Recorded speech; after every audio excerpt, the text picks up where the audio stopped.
Guys, the Mi Mix 2 has finally arrived, and in this video I'm going to give you my unboxing and review after 72 hours. Now, the original Xiaomi Mi Mix was a complete game changer. This one smartphone created in itself an entirely new category of phones, which since the day it was released, many companies have been trying to fill. But the Mi Mix 2 so far at least has had a pretty mixed reception. So after watching this video you're going to see a poll, which will ask you if you think the Mi Mix 2 is just as impressive as the original, or if it's a little bit underwhelming. And by answering that, you'll also be able to see what other people think to the device. Anyway, let's get right into it. In terms of packaging, we really have seen better. I mean, don't get me wrong, it's nice, it feels fairly premium, it's got a reassuring weight to it, but at the same time it's just got a very standard black cardboard exterior. Perhaps if they'd made it a matte plasticky finish that would have been nicer. Nonetheless, fairly minimalist. I do like how they've written Mix on the box. So the phone does come with 6 and 8GB RAM models, which is pretty hefty, up there with the OnePlus 5. It also has up to 128 gigs of storage internally, but unfortunately no room for an SD card. Okay, let's see what's inside.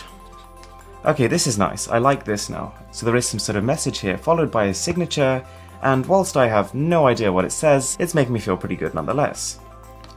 Let's take it out. Okay, that was literally, that was all it was. We've got a USB to USB Type-C cable on there for charging, US adapter, and then the phone itself, which, to be honest, I see no easy way of getting out right now. Okay, I've got the phone. Underneath that, there is another little package. Okay, so this is pretty cool how they've done this. We've got a couple of manuals in there. What they've got here is a USB Type-C to headphone jack adapter because unfortunately that has been killed on this smartphone, and then we also have a SIM ejector tool. But on the flip side, we've got a case.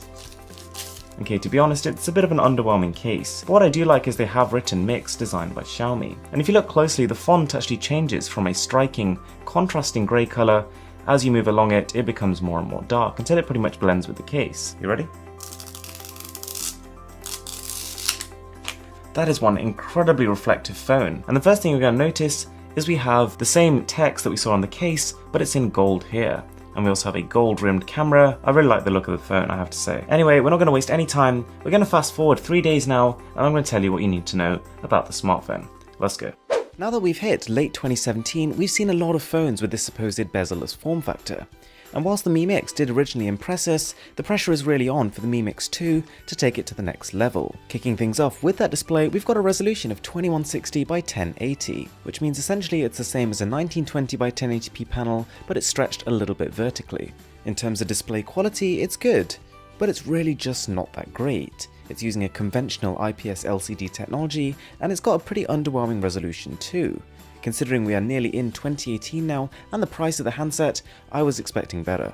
In fact, even in terms of brightness and colour, it really doesn't fare too well. And ironically enough, when you compare it to one of its imitator phones, the Doogee Mix, which is $200 by the way, in some senses that display is better than this one. The Mi Mix 2 does have a higher resolution, but when you place them side by side and look from any reasonable distance, the extra colours, contrast and vibrancy of the Doogee Mix's display just completely outshine it. Now, using the phone does still feel great. It feels new, it still feels fresh and somewhat novel, but Xiaomi has done a bit of tinkering.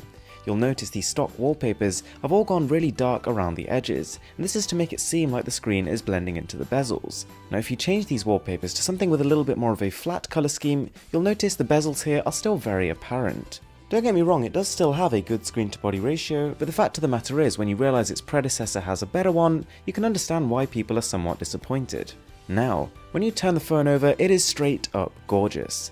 Combine that gold ring on the camera with the gold font on the back and that super shiny ceramic finish, and you've got something that looks more at home in a museum. It is very reflective, and whilst that did initially concern me with regard to fingerprints, in most lighting conditions they don't show up too much. Now, the Mi Mix 2 is a little bit on the heavy side. Not too much, and it's fairly slim at 7.7mm, which makes it manageable in the hands. The body is slightly more curvaceous than its predecessor, which just makes it that little bit more palm friendly.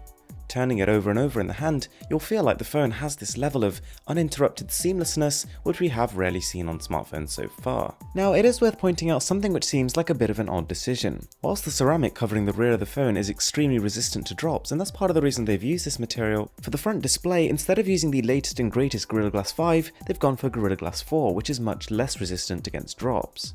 Internally, as we probably expected, the Mi Mix 2 is packing top-of-the-line components. We've got the Snapdragon 835 and 6GB of RAM, which is ample, and it does feel very snappy moving through MIUI. Apps load quickly, games perform really well, even at their full 60 frames per second whenever the developers have allowed it. Even with 6GB of RAM though, it doesn't prevent a recent application having to reload itself every now and again, but overall the experience is quite fast. Now, some apps and games are starting to support the 18:9 aspect ratio, which is great, but for the most part you will be experiencing that annoying navigation bar on screen while you're trying to game. One of the other things about the phone that will probably stick out like a sore thumb to most of you is the fact that it has a single camera, which is not necessarily a bad thing. We lose out on lossless zoom and all those fancy bokeh effects you can do with a dual camera, but this 12MP sensor right here is still nonetheless very capable. It is significantly better than last year's Mi Mix, and it can take decent bokeh naturally, vibrant shots, and a really close focusing distance, which means you can create photos that look something like this.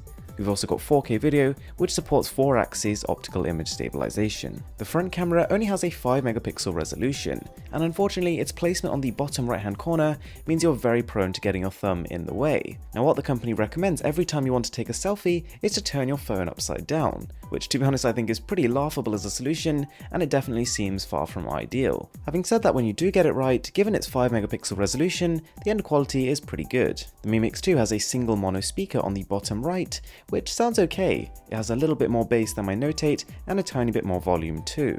What is cool though is that when you're answering the phone, it uses a piezoelectronic mechanism, which means the frame actually vibrates to transmit the sound, and it sounds really clear and pretty audible. One thing worth noting is that as well as being fairly well positioned and easy to locate, the fingerprint scanner on the rear of the phone is lightning fast. Now, unfortunately, the battery has gone down from a rather staggering 4,400 mAh capacity in the original to only a 3,400 one here, but after testing it for 3 days, I can still say it's in the top 40% of phone batteries. It can comfortably last a day of moderate usage with about 20% to spare. So guys, there we have it. That is the Xiaomi Mi Mix 2. And overall, it's easy to see how it hasn't had quite the same reaction as the original Mix. Having said that, with a side-by-side comparison, on balance this is still the better smartphone. It is faster, its design is more refined, and it has a better camera than the original. Xiaomi hit a real home run with the Mi Mix, and even though they haven't quite done another one again, this is a great looking phone and still a top option in 2017. Thanks a lot for watching, I'm Mr. Who's the Boss, and I'm signing out.